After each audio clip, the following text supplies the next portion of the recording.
Environment science के कुछ topic. इसमें फर्स्ट टॉपिक क्या है हमारा, अर्थ, मैन एंड एनवायरमेंट का इंटरेक्शन। फिर है बायोजियोग्राफिक जो प्रीमिसेस है वर्ल्ड में वो। फिर है agro climatic zones of India. और फिर पढ़ेंगे हम सस्टेनेबल डेवलपमेंट और उसके गोल्स, मिलेनियम डेवलपमेंट गोल्स भी और सस्टेनेबल डेवलपमेंट गोल्स भी।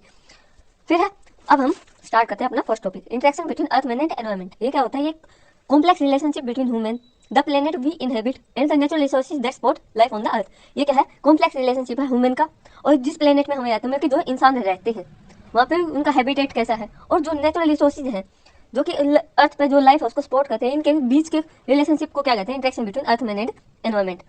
फिर है this relationship is dynamic and constantly evolving. जो ये रिलेशनशिप है अर्थ, मैन एंड एनवायरमेंट का वो क्या है, डायनामिक है, यानी कि बड़े लेवल पे है, और कॉन्स्टेंटली क्या है, इवॉल्व हो रहा है, यानी कि लगातार इसमें क्या बदलाव आ रहे हैं। Human activities such as agriculture, urbanisation and industrialisation have significant impact on the environment. जो ह्यूमन एक्टिविटीज है जैसे कि एग्रीकल्चर है, अर्बनाइजेशन है या इंडस्ट्रियलाइजेशन है, इनका क्या है, एनवायरमेंट पे एक सिग्निफिकेंट इंपैक्ट है, यानी कि एक अफेक्ट, ऐसा अफेक्ट है जो कि शो होता है, यानी कि ऐसा नहीं है कि अफेक्ट होता और कोई फर्क ना पड़े, पर इसमें फर्क पड़ता है इनकी वजह से एनवायरमेंट पे। In turn changes in the environment can affect human health, wellbeing and overall quality of life.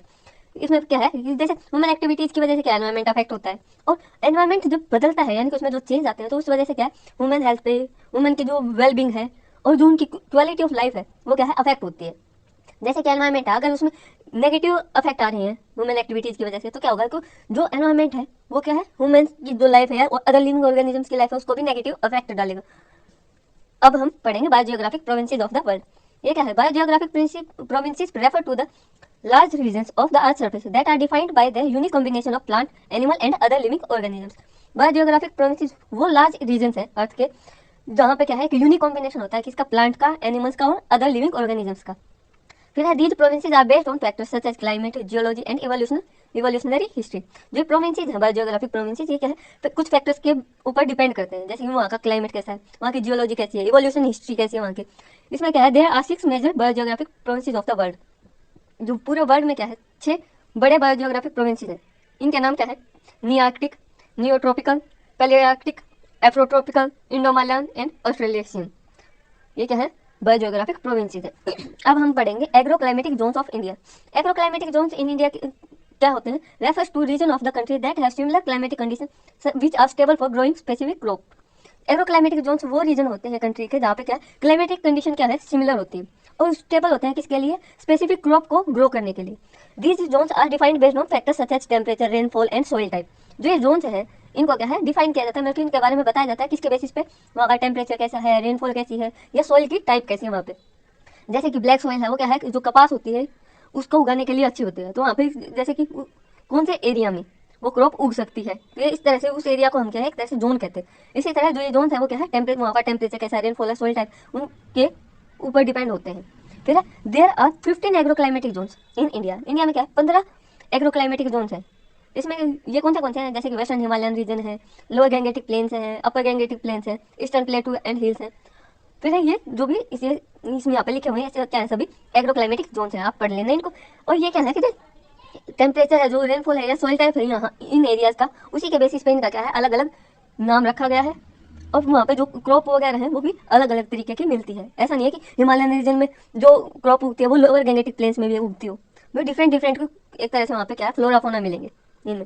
फिर क्या है, sustainable development is a concept that refers to the ability to meet the needs of the present generation without compromising the ability of future generation to meet their own needs. इसमें क्या बताया गया है कि present generation की जो needs है उनको पूरा करने की जो एबिलिटी, बिना के क्या कॉम्प्रोमाइज किए कि फ्यूचर जनरेशन को वो नीड्स मिलेंगी या नहीं, इस चीज़ को बिना कॉम्प्रोमाइज किए इस तरह से नीड्स को कंप्लीट करना प्रेजेंट जनरेशन की। फिर है कि it is a development model that seeks to balance economic growth, social progress and environmental protection. ये क्या है कि डेवलपमेंट मॉडल है जो कि जिसमें बैलेंस चाहिए होता है किस किस के बीच में, इकोनॉमिक ग्रोथ के बीच में भी, सोशल प्रोग्रेस और एनवायरमेंटल जो प्रोटेक्शन है वो भी होता रहे। इन तीनों फैक्टर्स के बीच में जो बैलेंस है वो इंपॉर्टेंट होता है डेवलपमेंट करने के लिए, सस्टेनेबल डेवलपमेंट करने के लिए। The concept of sustainable development emerge in response to the growing recognition that the current pattern of development is unstable and threaten the long term viability of the planet. इसमें क्या बताया कि concept of sustainable development है वो कहाँ से उठा है, यानी कि एक पॉइंट ही क्यों आया सस्टेनेबल डेवलपमेंट का, क्योंकि जो करंट पैटर्न है डेवलपमेंट का वो क्या है, अनस्टेबल है, और जो लॉन्ग टर्म वायबिलिटी है प्लेनेट की वो भी थ्रेटन हो रही है। फिर है कि जो needs of sustainable development arise from the fact that traditional development models have often prioritised short term economic gains over the long term health of the planet, leading to the depletion of natural resources, environmental degradation and social inequality. जो sustainable development की need है वो किस वजह से arise हुई है, क्योंकि कि जो ट्रेडिशनल डेवलपमेंट मॉडल है ना, वो क्या है, जो शॉर्ट टर्म इकोनॉमिक गेन है उसको प्रायोरिटी देता है long term health of planet की बजाय। क्योंकि प्लेनेट को लॉन्ग टर्म में क्या है कि लंबे समय तक जो भी हार्म पहुंच सकता है उसको प्रायोरिटी ना देने के बजाय इकोनॉमिक जो गेन्स है शॉर्ट टर्म के लिए उसको प्रायोरिटी दी जा रही है। इस वजह से क्या सस्टेनेबल डेवलपमेंट की जरूरत पड़ी है। और ये जो प्लेनेट है उसको जो भी हार्म पहुंचता है वो क्या है कि इसमें क्या होता है, नेचुरल रिसोर्सेज है उनका भी डिप्लीशन होता है, जो एनवायरमेंट है वो भी डिग्रेड होगा और जो सोशल इनइक्वालिटी है वो भी बढ़ेगी। इस वजह से क्या है सस्टेनेबल डेवलपमेंट की इंपॉर्टेंस ज़्यादा है, ताकि हम अपने एनवायरमेंट को बचा सकें और प्लेनेट की जो हेल्थ है उसको ठीक रख सकें। फिर है मिलेनियम डेवलपमेंट गोल्स। ये कब सेट हुए थे? 2000 सन में।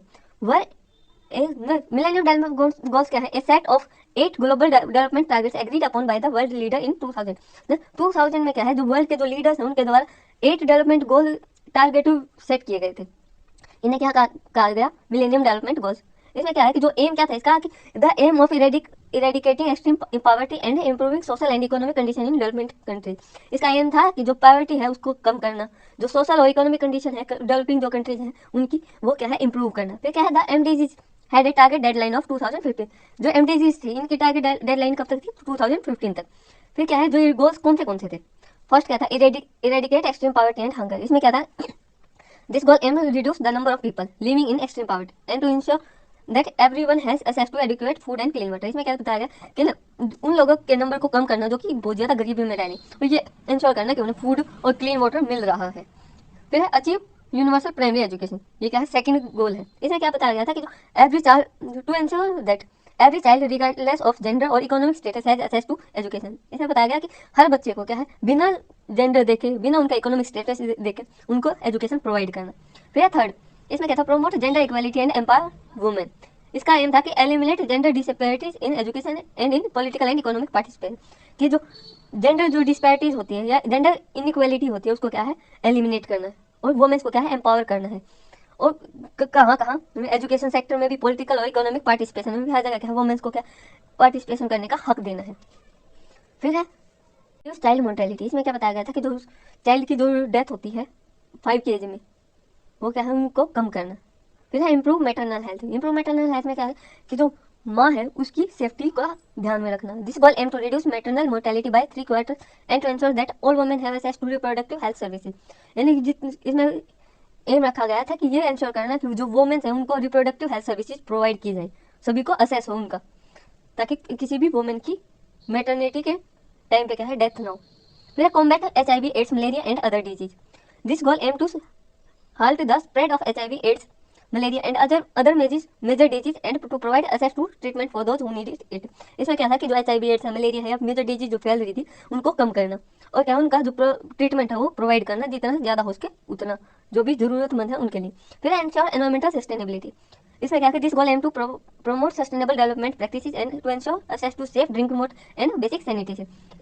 इस गोल का एम था कि ना जो सस्टेनेबल डेवलपमेंट है उसको प्रमोट करना, और फिर क्या है, हर एक को क्या है, हर एक इंसान को क्या है, जो वाटर ड्रिंकिंग वाटर है वो अच्छा प्रोवाइड हो सके और बेसिक सैनिटेशन भी उनको प्रोवाइड हो। फिर develop a global partnership for development. इसमें क्या बताया गया था कि this goal aim to promote international cooperation and to address the needs of the world poorest countries. इसका एम था कि जो इंटरनेशनल कोऑपरेशन है उसको प्रमोट करना है, ताकि जो कंट्रीज हैं वो मिलकर काम कर सकें और अपने एनवायरमेंट को सेफ रख सकें। फिर है कि जो पुअरेस्ट कंट्रीज हैं वर्ल्ड की, उनकी जो जरूरत है वो भी ध्यान में रखी जाए। फिर है सस्टेनेबल डेवलपमेंट गोल्स। इसमें क्या था, 17 इंटरकनेक्टेड गोल्स जो कि यूनाइटेड नेशन के द्वारा एक्सेप्ट किए गए थे या अडॉप्ट किए गए थे उनके बारे में है। और ये जो गोल्स हैं ये 2030 तक पूरे करने हैं, अप्लाई करने हैं ऑल ओवर कंट्रीज में, ऑल ओवर द वर्ल्ड यानी। और ये क्या है कि जो मिलेनियम डेवलपमेंट गोल्स हैं उनके बाद आए थे। मिलेनियम डेवलपमेंट गोल्स कितने थे? 8, और ये है 17, इनका नंबर आगे बढ़ा दिया गया था। फिर है 17 एसडीजीज कौन से हैं? फर्स्ट क्या, नो पॉवर्टी, यानी कि जो पॉवर्टी है जितनी भी फॉर्म में प्रेजेंट होते हैं उनको क्या है, खत्म करना। फिर है जीरो हंगर, न कि कोई भी भूखा न रहे, फूड सिक्योरिटी अचीव की जाए, और जो न्यूट्रिशन है उसको इंप्रूव करना, और सस्टेनेबल एग्रीकल्चर को क्या है, प्रमोट करना। फिर गुड हेल्थ एंड वेलबींग। इस गोल का एम क्या था, एंश्योर हेल्दी लाइफ, में कि जो लोग हैं वो क्या है, लोग या जानवर जो हैं वो क्या है, हेल्दी जीवन जी सके, और हर एक एज में, क्योंकि ये नहीं कि बूढ़े हैं तो उनको ऐसे ही रहने दो, उनकी भी हेल्थ का ध्यान रखना है, हर एक एजेस वाले लोगों का या जानवरों का, सबकी हेल्थ का ध्यान रखना है, अच्छे से जीवन जिए। फिर क्वालिटी एजुकेशन। क्वालिटी एजुकेशन का एम क्या था कि ना जो एजुकेशन है वो अच्छी एजुकेशन, अच्छी क्वालिटी वाले एजुकेशन सबको प्रोवाइड की जाए। ऐसा नहीं हो कि जो गरीब है या अमीर है उनमें एजुकेशन में फ़र्क हो, नहीं, मतलब इसका एम था कि ना सबको इक्वल अपॉर्चुनिटीज़ मिले एजुकेशन के सेक्टर में। फिर जेंडर इक्वलिटी, इसमें बताया गया था कि जो इक्वल, जो जितने भी जेंडर्स हैं उनको क्या है इक्वल माना जाए, और जो वुमेन्स हैं उनको एम्पावर किया जाए। ये नहीं हो कि सिर्फ मेल्स को इंपॉर्टेंस देना और वुमेन्स को दबाना, ऐसा कुछ नहीं होना। इसमें हमें एम्पावरमेंट ऑफ वुमेन्स का जिक्र किया गया था। फिर क्लीन वाटर एंड सैनिटेशन, इसका एम था कि ना सबको क्या है वाटर, जो सस्टेनेबल मैनेजमेंट है वाटर की वो इंश्योर की जाए, और जो वाटर है वो क्या है अवेलेबल किया जाए सबके लिए, और सैनिटेशन भी सबके लिए हो। फिर अफोर्डेबल एंड क्लीन एनर्जी, इसका एम क्या था कि जो एनर्जी है वो क्या है अफोर्डेबल भी हो, रिलायबल भी हो सबके लिए, और सस्टेनेबल भी हो सबके लिए। फिर है decent work and economic growth, इसका क्या था कि ना जो सस्टेनेबिलिटी है और इंक्लूसिव जो और सस्टेनेबल इकोनॉमिक ग्रोथ है उसको क्या है प्रोमोट करना है। फिर है कि इसमें जो एम्प्लॉयमेंट है वो क्या फुल भी होना चाहिए और प्रोडक्टिव भी होना चाहिए, और सबको क्या है डिसेंट वर्क मिले। फिर है इंडस्ट्री, इनोवेशन एंड इंफ्रास्ट्रक्चर, इसमें क्या बताया गया था कि जो इंफ्रास्ट्रक्चर है वो क्या है बहुत अच्छा तैयार करना है जो कि हार्मफुल ना हो लोगों के लिए। फिर क्या जो इंक्लूसिव और सस्टेनेबल इंडस्ट्रियलाइजेशन है उसको क्या है प्रोमोट करना है और इंक्लूसिव रखना है इंडस्ट्रियलाइजेशन को। ये नहीं हो कि सिर्फ एक तरह की ही इंडस्ट्रीज का ध्यान दिया जाए, नहीं, इसमें क्या हर तरह की इंडस्ट्रीज पे ध्यान देना है, और क्या है जो इनोवेशन है उस पर भी ध्यान देना। फिर है रिड्यूस्ड इनइक्वालिटीज, जो इनइक्वालिटी होती है कंट्रीज के अमंग या लोगों के बीच में उसको क्या है कम करना। फिर है सस्टेनेबल सिटीज एंड कम्युनिटीज, जो सिटीज है और कम्युनिटीज उनको क्या है सस्टेनेबल बनाना। इसमें क्या है कि जो सिटीज हैं वो क्या है सेफ हो, इंक्लूसिव हो, रेजिलेंट हो और सस्टेनेबल भी हो। फिर है रिस्पॉन्सिबल कंजप्शन एंड प्रोडक्शन, इसमें क्या गया था कि जो सस्टेनेबल कंजप्शन है उसको इंश्योर करना है, और जो प्रोडक्शन पैटर्न है उस पर भी ध्यान देना है। फिर है क्लाइमेट एक्शन, इसमें क्या था कि जो क्लाइमेट जो चेंज हो रहा है या जो उस पर असर पड़ रहे हैं तो उसके लिए क्या है एक्शन लेने हैं, अर्जेंट जो एक्शन नीडेड है उनको लेना। फिर है लाइफ बिलो वाटर, इसमें क्या था कि जो conserve and sustainably use the ocean, sea and marine resources for sustainable development, जो सस्टेनेबल डेवलपमेंट के लिए क्या है जो ओशन है, सीज है या मैराइन रिसोर्सेज उनको क्या सस्टेनेबल भी रखना और कंजर्व भी करना। फिर लाइफ ऑन लैंड, इसमें क्या था कि protect, restore and promote sustainable use of terrestrial ecosystem, sustainably manage forest, combat desertification and halt and reverse land degradation and halt biodiversity loss. इसमें क्या बताया गया था कि जो टेरेस्ट्रियल इकोसिस्टम है उसका क्या है उसको प्रोटेक्ट भी करना है, रिस्टोर भी करना है अगर कहीं पर कोई हार्म पहुंचा है तो फिर जो सस्टेनेबल यूज है उसको भी प्रमोट करना है। और इसमें क्या है कि जो सिर्फ टेरेस्ट्रियल इकोसिस्टम नहीं बल्कि जो फॉरेस्ट है उनको भी मैनेज करना है सस्टेनेबली। फिर है कि जो कॉम्बैट जो डेजर्टिफिकेशन है उसको भी कॉम्बैट करना है, और जो लैंड डिग्रेडेशन है उसको भी कम करना है, और बायोडाइवर्सिटी लॉस को भी कम करना है। फिर peace, justice and strong institution, this goal aim to promote peaceful and inclusive society for sustainable development. इसमें क्या था कि जो पीसफुल और इंक्लूसिव जो सोसाइटी है सस्टेनेबल डेवलपमेंट के लिए उनको प्रमोट करना है, और क्या है जो जस्टिस है वो सबको प्रोवाइड करना है। ये नहीं हो कि सिर्फ एक ही चीज़ पे फोकस करते रहे, इसमें क्या है कि सबके लिए जस्टिस करना है। फिर build affective, accountable and inclusive institution at all level, ना हर एक लेवल पे क्या है अफेक्टिव और अकाउंटेबल और इंक्लूसिव इंस्टीट्यूशन तैयार करने हैं। फिर पार्टनरशिप फॉर द गोल, इसमें क्या था कि जो this goal aim to strengthen the means of implementation and revitalise the global partnership for sustainable development. Next global level पे जो पार्टनरशिप होगी सस्टेनेबल डेवलपमेंट के लिए वो क्या है इम्प्लीमेंट करनी है।